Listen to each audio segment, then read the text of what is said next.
Welcome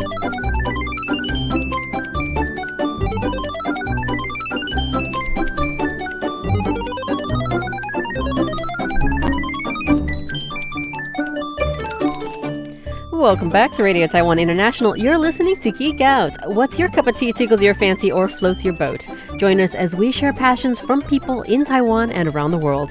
I'm your host, Michelle Chang, and today in the studio we have my very good friend and co-worker, Sharon Lin. Hello, everybody.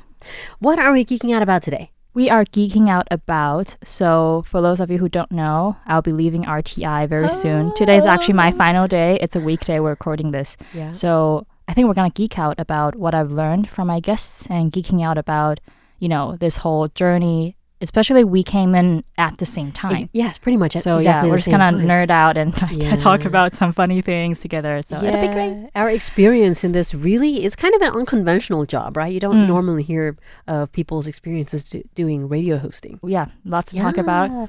So when exactly did we start? What was it? I think it was 2023 November. Not 2023, it was 2022. Because it was 2022, sometime in the summer, they started the situation. And I remember applying, and then I didn't start work until November 2020. Was it 3? Oh my God, you guys. I think 2023. Because if it was at the end of 2023, that means it was then we've only been in 24 for 6 months. Oh, you are right. Man, I'm so sorry. Okay. It's bad at dates. Maybe perhaps both of us are bad at math. Anyway, so we've both been here for 1 year and a half, a little bit more. Yeah, a little bit around more. that time. Yeah. So yeah, it's been crazy because I came in from a teaching background. I came in from a museum background, but I would say I've been doing my own YouTube work. Yeah, Not work, but I love creating, well, if I may say so, good content. Usually nerding out about paintings, history, dress history, and art. So that was what I've been doing. Yeah. I've done a lot of street interviews as well because I just love talking to people. I genuinely love talking to people, especially when the conversation is good. Yeah. So you came in from an audience participation type background. Yeah, like exhibits and I dealt with students. So a lot of human interaction. Yeah. So actually both of our experiences, I would say it translates quite well over to radio. Yeah, to this kind of job because it's still dealing with people really very much, especially, you know, we do interviews with real humans. Real humans. So, yeah. So, as opposed to fake humans. Yeah. Although AI now is considered fake human, right? No, anyway. No, that's a whole nother topic. Yeah. So we're not going to talk about that, but yeah, so it was really great. Actually, the three of us, you, me, and Izzy, when we got started together, we were quite a good team, I think. Oh, yeah. You two have become really some of my closest friends, especially you. You're like family now. So huge shout out to Michelle and, you know, continue to listen to Geek Out, you know, as long as... Don't you love when that happens? It's like you come into a workplace and it is already stressful enough when you start a new work. And then work can either be full of horrible drama or it can be full of really great people. And it turned out that this one was filled with some of the best people ever. Yes, this one is quite special, especially as a Taiwanese person, not bad-mouthing our work environment, but in general, the work culture here, it doesn't really cultivate friendship, especially, you know, people really getting to know people because, you know, there's a term that, you know, work friends and real friends. Yeah. But like we've become real friends. Real friends. We see each other outside of work. Yeah. And we go get meals. Yeah. Also, like during work, we cover for each other. You know, when someone's sick, we're always ready to, you know, step up and everything. So. And nobody hates it. It's fine. It's totally cool. Yeah, because it's built on friendship. So overall, like the colleagues here are just solid. That is rare. It's super rare. Yeah. It's not just like an Asian culture thing. It's definitely also a rare thing in the West as well. Yeah. So you have 2 interview shows, which I've always given you major props for. It's difficult to do interviews frequently, lining people up and making the time and then the editing. So you do Come Along and That's Debatable. Yes. Please explain. Sure. So for those who don't know, I have 2 shows at RTI. Come Along is on Monday. If you're listening to the shows online, it's on Monday. And we talk a lot about art, history, culture, basically the cultural scene in Taiwan and beyond. I also talk about different things in different countries, but there's always let's just say a Taiwanese perspective because I'm from Taiwan. For Last Debatable, it's on every Wednesday online, and we talk about... So we're not here to fight or argue with one another, but we're here to open up the conversation and really listen to some personal, vulnerable stories that I feel seldom gets covered in mainstream big media platforms. So that was my approach to that show. I especially liked the fun ones where you did Yeah. like way back when. My favorite one is actually pizza topping. That was my very listeners. That was my very first episode Was for it? Last Debatable. Oh my goodness! It made such an impression. If you want, you can go back and listen to that. Personally, I won't, because that was just we were both just starting. Of course, we have improved a lot, and there's always something to improve on as a Of course. as a staff, as a human. But the first one, it was still a very fun topic that I did, especially now, pizza places in Taiwan. Okay, people, if you don't live here, feel free to go search for what people in Taiwan put on pizzas. Yes. it's actually quite wild. It's I think I need to do a geek out episode Yeah. of people just talking about pizza in Taiwan. It's crazy. Oh, it's crazy. Let's just say all of my Italian friends, and I have quite a few, they all disagree that that's still a pizza if we put all those things on. I also agree with this sentiment. Being a pizza snob myself, pizza snob. Anyway, so we're Yeah. talking about interviews and all of the wonderful people that you have had on your Yeah. shows through the year, Yeah, year and a half. Yeah, for the years. Yeah, really huge shout out to all of my guests, and really I don't take anything for granted because we do public speaking, and sometimes it's really challenging to really talk about things in a very personal, genuine way. Yeah. Especially for both of my shows, I've had the honor to really be inside the room when people talk about really personal, vulnerable, even horrid stories, traumatic stories of their lives that unfortunately are still happening in the current state of the world right now. And I'm especially thinking of all of my guests from Palestine. It's, really thank you for your bravery. For me as a host, I just feel really humbled and really a huge honor. All of my guests, thank you for giving me this trust, really, to talk exactly. about things, in front of a microphone, inside a studio. Yeah. Sometimes it's not easy. Geek Out Yeah. is a very easy show. So I actually am really, what is the word? I respect the fact that you interview people who are, open to, putting themselves out there. Yeah. And showing the world perhaps maybe not always positive sides of their life. Yeah. No. mhm. So yes, mad respect for that. Yeah, but also there's so much joy and resilience in the topics that I get to talk about with my guests, and really, really shout out to them. And I mean, of course, like I've done like not bad of a work, but really huge thank you to people opening up to someone. Sometimes, okay, maybe let's geek out about this a little bit. So, how do most of my interviews happen? Like how I Yes. secured guests? Yeah, how do It's- you get guests in here? I think first, like, especially when we came in around the same time, I think first we all started with like tapping into our own network. Yep.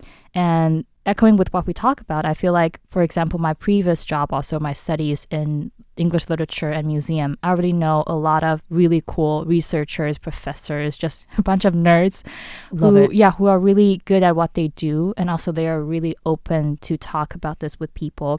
And for example, like our mutual friend now, Aziz, who's a marine biologist. Oh, he was And- so great yeah. to talk to. Yeah, his interview is last year when I checked Spotify. That episode with Aziz was the most listened among all of the interviews I've did. So Well, he's a great speaker. he's a great, public speaker. Aziz, if you're listening to this, shout out to you. Yeah, shout out. And yeah, also I go to exhibit openings because again, that is a environment that I'm very familiar with. I remember one of my first interview that is not quote unquote planned at all was with an artist who's from Belgium, David Clairbolt, who had a big solo show opening at the Taipei Fine Arts Museum. And I remember Izzy and I, we were both there. And I thought about, okay, if I could, talk to either the curator or anyone or even David himself, that'd be great. But, usually foreign guests, they are not staying in Taiwan for too long of a time. So their time is limited. Yes, so you have to really like kind of crunch and make sure that you will be ready and book a studio Yeah. and invite them over and also just adjust to kind of their pace, their Right. way of talking. Yeah. Yeah. And he said yes. That was Interview was amazing. actually one of the first ones very early on for me in this job that we really nerded out so much. Well, you And- had a lot in common. yeah. So that one was really fun for me. And also I remember the first time that, again, with another artist, Tom Rook, that interview with Tom, I think was the first one that I felt when you're interviewing someone, I think both of us kind of entered a flow state. Yes. And at one point, I just ditched my script because, well, as a rule of thumb, I always prepare like a list of questions. Yeah, a general outline. So my guest could feel more settled and prepared, really talking about his work. And people go look up Tom Rook on Instagram. His work is amazing. Amazing. I believe you met him before. Yes. Yeah, at the lobby. And that was a time that I feel, wow, the questions I would love to ask just naturally flowed into my head. Yeah. And he's also so ready, to talk about his studio and also how he to be a good artist who does drawings, you have to be a good observer. Absolutely. Yeah. And also how he approaches that. Just so much really fond memories with all of my guests. And I've learned so much. Really huge shout out to all of them. Yeah. When you obtain guests, we always tap into our own personal resources. And then you do attend exhibitions and perhaps, extend a business card and say, hey, would you like to be on a show? All the time, yeah. Absolutely. And emailing people. Also, sometimes we cold call a lot. Yeah. Actually, the one that people might remember was the one with Michael Liu, the CEO of Taipei 101. Yes. That was solely a cold email situation because I used to kind of have a contact, but it was via a friend. And I just wanted to see if I could really make this happen because I feel like, as Taiwanese, I feel like an iconic landmark is definitely Taipei 101. And I just feel like it would be a missed opportunity if I didn't reach out. Yeah, didn't get to talk about this iconic building in my own way as a local, also inviting someone who who works in that building, who works in that building for very long hours. And I think I made phone calls and emails. They, get back to me, and Michael was here. Yeah, and also he finally solved the question that I've always had as a kid, watching that construction happening. Like, how do people clean the glass, the exterior part of Taipei 101? This is a good question. Well, don't they have like a rappel team? So if you want to find out, feel free to go to that episode and come along. So anyway, it's not a Spider-Man situation. People, don't worry. No, it's not a real human hanging outside. Don't worry. Okay. But it's done in a very, let's say, high-tech way. Okay. So that was really fun for me as well. Well, I know they do make robots that clean windows that, just for regular Joe to have. I think they're like $60. And I was like so tempted. Wait, would you go clean a window of a high-rise if you have to be hanged out there? Oh, I'm not terribly afraid of that kind of stuff, so I would. Okay, wow. I mean, I know I won't. The rappel situation is pretty fun. I've gone like mountain rappelling before. But okay. yeah, really off topic. No, it's fine. We love this. Yeah. Of course. We're entering our own flow state. Absolutely. So of all of your interview topics, do you have favorites? That's a good question. I feel like sometimes it's good that we don't pick favorites, but also sometimes as humans, we always have favorites. Yeah, I feel like, okay, maybe I would say those that really stood out to me. And it could be from many different reasons. Either it's, I feel really honored that most of my guests have really become my friends. And also just, I do follow up work, send them photos and things and stuff, also the links to the show. So I think some that really stood out, I think the first one I have to shout out to all the guys from the Palestine national baseball team. And they were actually here in Taiwan in 2023. People, if you're a baseball fan, and you probably have watched the games, at the Big Dome. Also, they have practices in Taichung. And I got to interview Nada and Tadic from the team. And huge shout out to both of you. Also, that is an interview that really happened kind of off the cuff. Yeah. We didn't plan this, but I knew they're gonna come, and I don't know how much time they have. Yeah. Because, they're always on a very tight schedule, and also they have to practice in Taichung and come back to Taipei to play. But they actually reach out to me on my Instagram, and we had a day to really just plan this whole together. thing. Yeah, and I was just, okay, I'm so ready. Let's do it. Huge shout out to my sibling, my brother. We used to watch a lot of baseball growing up. So, of course, I'm not an expert in baseball commentary. Well, you probably knew a lot more than me. I don't know, but I know the basics. So it's just, as a, someone who watches baseball as a kid, it was really an honor to talk to them. And guess what? People, if you don't know, baseball is a fairly new sport in Palestine. And believe it or not, it actually started in Gaza. And they also have a women's team. Again, I hope that all of the team members, they're all right. But huge shout out to them, and I hope they all stay safe. And Nada and Tadic shared a lot of what baseball looks like under occupation, and I feel like that topic is really really interesting and also really important, I For feel, people to for people hear. to know. And Yeah. also Taiwan, baseball is so popular here. Yeah. And they shared with them, I kept in touch with some of the guys, and really this team is so special. Really, people in Taiwan, if you're listening, they remembered how Taiwanese fans cheered for them in the stadium, when they're, running bases and, having hits.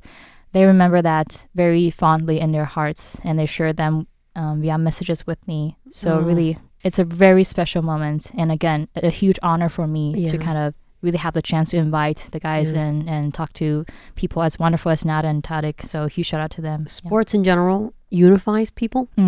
So it is really important, I think, definitely for the public to hear about specifically Palestine situation through the lens of baseball. And honestly, that interview was so fun. I actually planned how it would go down in my head. Like in the end, I really wanted to, in each and every of my interview, especially if there will be a lot of vulnerability involved, I considered it an honor if I could bring, just a smile on my guest's face or even laughter. That'll be a huge honor. So I actually introduced some of the famous baseball players from Taiwan. Also, I wrapped up with, of course, we have to mention the iconic Kawasaki, who's from Japan, who used to play. He was, I think, the most of the interviews people know was from the Blue Jays. Anyway, it was very, very funny. And I actually made them into interview reels as well. And it got a lot of views. And just, huge shout out to Nada and Talik for, being, great support. Yes, thank you. Yeah, it was so fun. Yeah, we laughed so much. Yeah. Were there any interviews that you had a lot of trouble getting through, either for reasons of emotion or subject matter? Thank you for the question. Actually, the other day I talked about this with Phil. So of course, it's not the guest's fault, but sometimes when some people, they're just not at the similar level of sense of humor with you. So when you crack a joke or when you transition to something, either they take it too seriously or they just gave you cricket sound. Yeah, it just goes into nowhere, into an awkward and silence. I had that very recently. Oh man, those interviews would be harder to edit actually. Oh, absolutely. 'Cause there were a lot of pauses and also just. It's harder to make it into a fluid conversation for the listener. Yeah. Also, I feel a little bit awkward, but always I feel like most of the times, again, I feel very lucky that all of my guests, they're just really amazing people, and they're ready to, they take their work very seriously, but thankfully they don't take themselves too seriously. So we usually have a lot of laughter in the studio, but sometimes for some people they're more uptight. And I definitely have some experiences where I try to crack a joke but anyway, they just didn't get it, and I just moved on from that. Yeah. I'm sure you probably had some. Oh, of course. I've definitely had my fair share of awkward interviews. It's it's always so uncomfortable. But again, I feel like I'm not alone in saying this. Really huge shout out to all of our guests. Yeah. But sometimes, sometimes when the you humor get doesn't one match. of those. Yes. But it's worth it because for every one weirdly awkward interview, there are, 10, 20 really wonderful ones, right? Oh, definitely. Yeah. Where we get to see into someone else's occupation, hobby, something. Very human side. Yes. I think that's what I love geeking out about, doing interviews, honestly. Absolutely. So you are leaving RTI, which is so sad. I will miss you so much. You'll see me. Yeah, I know. around. Yeah, we're friends. But It's not also, like somebody's moving away. No. But like, just huge shout out to my colleagues. You all know who you are, really. Where can people find you? If you want to stay in touch and stay up to date and see what's up, in the future, feel free to follow me on Instagram at Sharon Lin _human. I'll be, because I'm a human. Actually, human is short for humanities, honestly. Because I talk a lot about humanities. And the word is too long. So I just got it short. Also, it's a good, when you do the website thingy, they would confirm your humanity. Are you human? Yeah, confirm that you're human. And just like, okay, do I click the square with the tiny little piece of tire up that bicycle? Oh no. You just touched on the subject where I get really nervous when I'm like trying to do the robot test. Oh, okay. Anyway, so I'll be taking a short break. But if you've been liking what I've been doing, the topics I covered, feel free to follow me on Instagram. I'll share, what's up with you all. Yeah. So She'll be around. Thank you so much for geeking out with me, Sharon. Thank you for talking to me. I love geeking out with you, and I love you so much. Huge shout out to Michelle. Yeah. Really. In the future, I want you back on here. Just occasionally, just Of to course, geek out of about course. something. Yes, yes. Happy to be back. And listeners, thank you so much for your support for my shows, for Michelle's shows, and continue to tune in to our colleagues' shows. Yeah, they're great. Thank you, listeners, for tuning in to Radio Taiwan International. I'm Michelle Chang, and I'll be back next Thursday with another episode of Geek Out. Bye. Bye.